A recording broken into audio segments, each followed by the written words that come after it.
Hello friends, कहानी की शुरुआत में हम देखते हैं कि मुजिन जेबू से चिढ़ते हुए उससे कह रहा होता है, तो तुम ये कहना चाहते हो कि मैं अपनी आंखें मूंद लूं?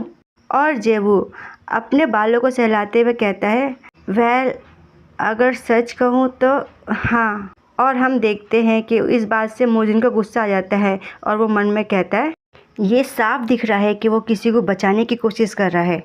और फिर मुजिन चिढ़ते हुए जेबू से पूछता है, अच्छा ठीक है, अगर मैं इसे जाने दूँ तो बदले में मेरे लिए क्या करोगे? और हम देखते हैं कि मुजिन की बातों से थोड़ा शॉक होते हुए जेबू उससे कहता है, क्या? आखिर मैं तुम्हारे लिए क्या कर सकता हूँ? और चिल्लाते हुए मन में कहता है, आखिर ये गैंगस्टर मुझसे क्या उम्मीद कर रहा है? और फिर जेबू उससे कहता है, मैं तुम्हारे लिए अच्छा खाना बनाऊँगा। और मुजिन उससे कहता है, वो तो तुम पहले से ही कर रहे हो। फिर जेबू कहता है, सफाई, मैं सफाई करूँगा। और फिर मुजिन कहता है, वो भी तुम कर रहे हो। और फिर जेबू रोते हुए एक जगह इशारा करते हुए कहता है, ओह, मैं अच्छा राइटर हूँ। और फिर मुजिन उससे कहता है, उससे भला मेरा क्या काम?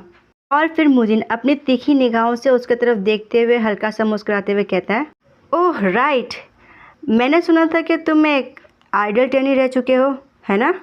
और उसकी बात सुन कर के जेबू हो जाता है शॉक और वो मन में चिल्लाते हुए कहता है, अब ये मत कहना कि तुम मुझसे ये चाहते हो कि मैं तुम्हारे लिए नाचूं और गाऊं। और फिर उससे मुझे अपनी कंडीशन रखते हुए कहता है, जब भी मैं तुम्हें बुलाऊं तुम यहाँ आ जाना, बस यही कंडीशन है। और कहता है, तुम इसे रिफ्यूज़ कर सकते हो अगर तुम चाहते हो तो।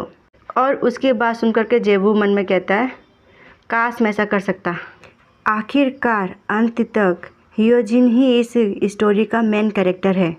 यहाँ तक कि अगर मैं उसको प्रोटेक्ट भी करूँ तो उसका मुजिन की चालाकियों से शिकार बनना तय है। और इसी तरह से वो एक दूसरे के प्यार में पड़ जाएंगे। और इसीलिए इस चीज़ को होने से रोकना मेरे लिए वेस्ट ऑफ टाइम है। और साथ ही में मैं इस दुनिया का भी नहीं हूँ। अगर मैं इस चीज़ में ज़्यादा इंटरफेयर करता हूँ तो ये वास्तव में हियोजिन की कहानी को और भी ज़्यादा बदल सकता है। और साथ ही मैं अभी अभी हियोजिन की इतनी ब्राइट स्माइल देखकर आया हूँ और वे सर्दी के दिनों में भी पसीना बहा कर के काम कर रहा है और वे इतना संघर्ष कर रहा है। फिर भी जब मैं उसके लिए दोपहर का खाना बना के लेके गया तो वो कितना खुश हो रहा था। और अब मैं ये नहीं चाहता कि वो इस चीज़ से और भी ज़्यादा सफ़र करे। मैं बस उसे स्माइल करते हुए देखना चाहता हूँ। मैं इसमें इन्वॉल्व होने की प्लानिंग नहीं कर रहा था, लेकिन इससे पहले कि मुझे इसका पता चलता मैं पहले ही कमर तक गहराई में डूब चुका था। और फिर जेबू कहता है, ठीक है, मैं करूँगा। और मुजिन कहता है, गुड, तो ठीक है, इस बार मैं इस बात को नज़रअंदाज कर दूँगा। और फिर पीछे टर्न होते हुए अपने कमरे की तरफ चल जाता है। और हम देखते हैं कि जेबू एक गहरी सांस छोड़ते हुए नीचे बैठ जाता है और मन में कहता है, अपने सर को सोफे में रखते हुए, मैंने ये अभी क्या कहा? और हम देखते हैं कि शाम का वक्त होता है।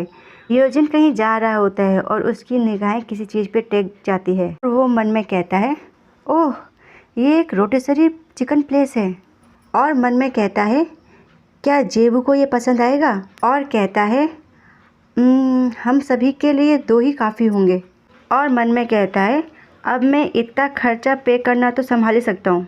और दुकानदार से कहता है, मुझे 2 देना प्लीज़। ज़रूर, बस थोड़ा रुकिए। और फिर हम देखते हैं कि हियोजिन घर में आता है, दरवाज़ा खोलते हुए कहता है, मैं घर आ गया। और वही खुश होकर कहता है, तुम्हारा स्वागत है। और जेबू कहता है, हे। हियोजिन उसे शॉक होते हुए देखते हुए कहता है, हाँ। और जेबू को देखते हुए मन में कहता है, कुछ देर पहले जब जेबू मिलने आया था तब वे ठीक था, पर अभी वे थोड़ा उदास दिख रहा है। और जेबू से कहता है, क्या कुछ गलत हुआ है जेबू? और जेबू उसे कन्फ्यूजन में देखते हुए कहता है, नहीं, क्यों? और हियोजिन कहता है, तुम देखने से थोड़ा टायर्ड लग रहे हो।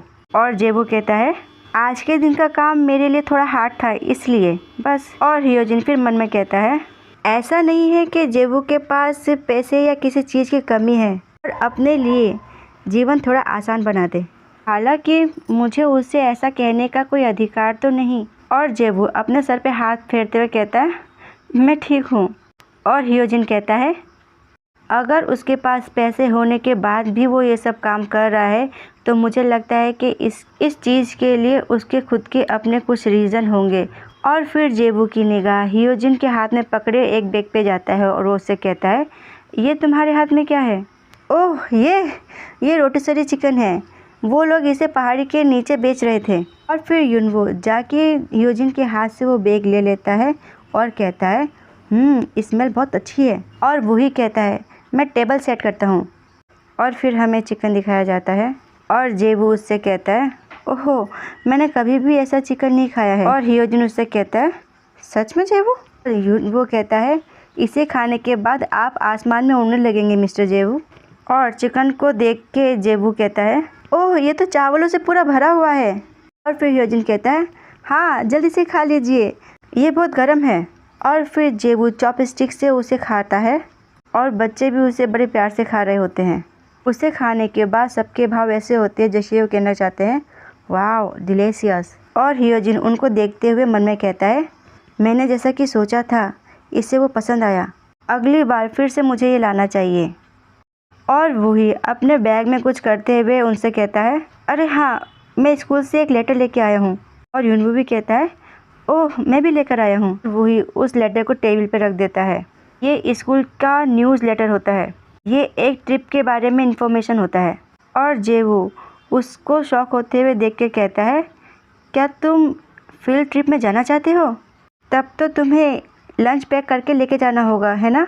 हियोजिन कहता है, ऐसा लगता तो है। और फिर जेवू अपने हाथ को अपने चिन पर रखते हुए सोचते हुए कहता है, कैसा रहेगा अगर मैं तुम्हारे लिए ये बनाऊं तो? और हियोजिन कहता है, सच में? और दोनों बच्चे खुश होते कहते हैं, ऑसम। और फिर जेवू बच्चों से कहता है, तो ठीक है, मैं तुम्हारे लिए एक कैरेक्टर थीम वाला लंच बॉक्स बनाऊंगा। वैसे तुम्हारा फेवरेट कैरेक्टर कौन है? और बच्चे खुश होते हुए कहते हैं, पेनी द भू। और फिर हियोजिन जेबू को देखते हुए कहता है, मैं उस दिन छुट्टी लेने की कोशिश करूँगा। और फिर जेबू उससे खुश होते हुए कहता है, तो ठीक है, उस दिन हम साथ में लंच बनाएंगे। ठीक है, तो मैं ज़रूरत के हिसाब से इंग्रेडिएंट लेके आऊँगा। और फिर जेबू खुश होते हुए कहता है, परफेक्ट, और मैं कंटेनर खरीद के लेके आता हूँ। और हियोजिन घबराते हुए कहता है, मैं वो भी लेके आ जाऊँगा। और उसकी बात सुनकर के जेबू कहता है, नहीं, ज़रूरत नहीं है, एटलीस्ट मुझे इतना तो करने दो। और जेबू कहता है, तुम जानते हो कि मैं हिनवो और वूही को कितना पसंद करता हूँ। और दोनों बच्चे ये सुनकर के खुश हो जाते हो, कहते हैं थैंक यू। और फिर हियोजिन भी जेबू के हाथ में हाथ रखते हुए कहता है, थैंक यू जेबू। फिर हमें मुजिन की बिल्डिंग दिखाई जाती है और जेबू वहाँ बेल प्रेस करता है और वे काफ़ी डाउन लग रहा होता है। और वो मन में कहता है, अनदर डे, मुझे मुजिन को फिर से देखना होगा। और पीछे से डेंसो आ रहा होता है सामान लेके और जेबू उसको देखते हुए कहता है, ओह। और डेंसो को कहता है, हेलो। डेंसो भी उसे कहता है, हेलो। और डेंसो के हाथ में पकड़े हुए बॉक्स को देख के कहता है, ये क्या है? और डेंसो कहता है, एक सिक्योरिटी कैमरा है। मिस्टर चोई ने मुझे इसे इंस्टॉल करने के लिए कहा है क्योंकि जिस कुत्ते को उसके घर पर नज़र रखनी चाहिए थी वह चुपके से भाग जाता है। और उसकी बात सुनकर के जेबू फेक स्माइल देते हुए गुस्से में हंसते हुए कहता है, ओह, मैं समझ गया। और मन में कहता है, वह किसे कुत्ता कह रहा है और वह हर समय चीज़ों के बारे में कितना सोचता है। ऐसा सोचते हुए जेबू अपने थैले को अपने हाथ में ग्रिप कर लेता है और मन में कहता है, यदि मुझे ये सब झेलना ही है, चाहे मैं उसकी बात मानूं या ना मानूं, तो मुझे विद्रोह करना ही पड़ेगा। और फिर जल्दी से भागते हुए कहता है, उनसे कहना कि मैं किराने की दुकान में शॉपिंग करने के लिए जा रहा हूँ। और डेंसो उसके तरफ पीछे देखते हुए कहता है, ठीक है। और जेबू मन में कहता है, बस तुम इंतज़ार करो मिस्टर चोई मुजिन। और सामान की शॉपिंग करते हुए कहता है मन में, मैं तुम्हें अपने ऊपर हावी नहीं होने दूंगा। और कहता है, बस तुम इसका अंदाज़ा लगाओ। और यहीं पे ये पाठ होता है समाप्त। धन्यवाद।